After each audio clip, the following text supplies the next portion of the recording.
Students, civics में जो आपका नेक्स्ट चैप्टर है वो संविधान निर्माण पर आपकी जो बुक में है वो लेसन नंबर 3 शो कर रहा है, पर एनसीईआरटी के जो सिलेबस के अकॉर्डिंग ये आपका चैप्टर नंबर 2 ही माना जाएगा। यानी जो भी मैंने लेसन्स का पीडीएफ आज भेजा है और जो क्वेश्चंस आंसर है वो जो मैं रिटर्न में भेजूंगी, तो आप उसको अपनी फेयर नोटबुक में लेसन नंबर 2 संविधान निर्माण के अकॉर्डिंग ही लिखेंगे। ठीक है स्टूडेंट्स, तो इस लेसन में आप ये पढ़ेंगे कि संविधान क्या होता है और हमें संविधान की जरूरत क्यों होती है, संविधान कैसे बनता है और उसे कौन बनाता है। तो सबसे पहले देखो, जो मेन वर्ड है संविधान, इसके बारे में जान लेते हैं। फिर उसके बाद जो इस लेसन के मेन पॉइंट है ना सारे, उसके बारे में बात करेंगे। तो संविधान यानी देश का सर्वोच्च कानून है। यह एक कानूनी आलेख होता है जिसके अनुसार किसी देश की सरकार काम करती है। यानी इसके अंतर्गत ऐसे लिखित नियम यानी लिखे दस्तावेज होते हैं जो किसी देश में रहने वाले लोग मानते हैं और उन्हीं नियमों के अनुसार देश की कार्यप्रणाली निर्धारित होती है।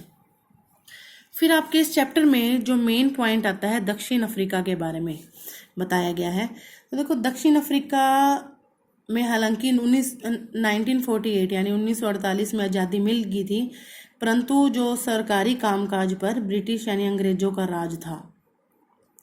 वहां पे रंग भेद की नीति अपनाई हुई थी। रंग भेद का, ये रंग भेद वर्ड यहाँ पे इन्होंने यहाँ यूज किया हुआ है।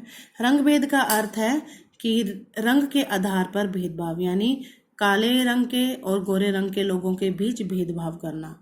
और दक्षिण अफ्रीका में हालांकि आज़ादी मिल चुकी थी, पर फिर भी सरकारी कामकाज पर गोरे लोगों का ही अधिकार था। तो उनके विरोध में अफ्रीकी नेशनल कांग्रेस के नेता नेल्सन मंडेला जो थे, उन्होंने इसका विरोध किया।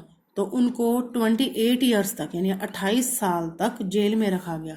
पर उनके संघर्ष के कारण और लोगों के बढ़ते हुए विरोध के कारण सरकार को नेल्सन मंडेला को आज़ाद करना पड़ा और 26 अप्रैल 1994 यानी 26 अप्रैल 1994 को दक्षिण अफ्रीका को एक लोकतांत्रिक देश माना गया। यानी यहाँ पे ये पर्पज है इस टॉपिक को लेने का कि नेल्सन मंडेला और जो दक्षिण अफ्रीकी थे नागरिक, उन्होंने लोकतांत्रिक संविधान के लिए काफ़ी संघर्ष किया और उनको लास्ट में उनकी आज़ादी भी मिली। फिर इसके बाद इस चैप्टर में हमारा जो मेन आता है टॉपिक, वो हमारा आता है भारतीय संविधान का निर्माण। यानी भारतीय संविधान का निर्माण किसने और कितने दिनों में किया गया और ये कब लागू हुआ। तो देखो, भारतीय संविधान का निर्माण करने के लिए जो एक संविधान सभा तैयार की गई थी।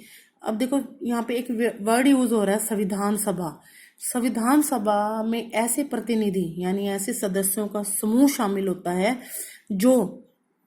जिनको इस किसी खास काम के लिए चुना जाता है। यानी भारतीय संविधान का निर्माण करने के लिए जो खास सदस्यों की एक समिति बनाई गई थी, वे 299 यानी 299 सदस्य थे। 299 सदस्य थे और इन सब ने मिलकर 2 वर्ष 11 महीने 18 दिन तक लगातार काम करके 26 नवंबर 1949 को संविधान तैयार किया। यानी उन्होंने काफ़ी लंबा टाइम लिया और उसके बाद 26 नवंबर 1949 को संविधान को पूरी तरह से तैयार कर दिया था। पर लागू कब हुआ था? 26 जनवरी 1950 यानी 26 जनवरी 1950 को यह लागू हुआ था। तभी हम हर साल 26 जनवरी को गणतंत्र दिवस मनाते हैं। इसके लास्ट पेज में देखो, भारत का संविधान जो तैयार किया गया था वो इस तरीके से यहाँ पेश किया गया था पूरे देश के सामने।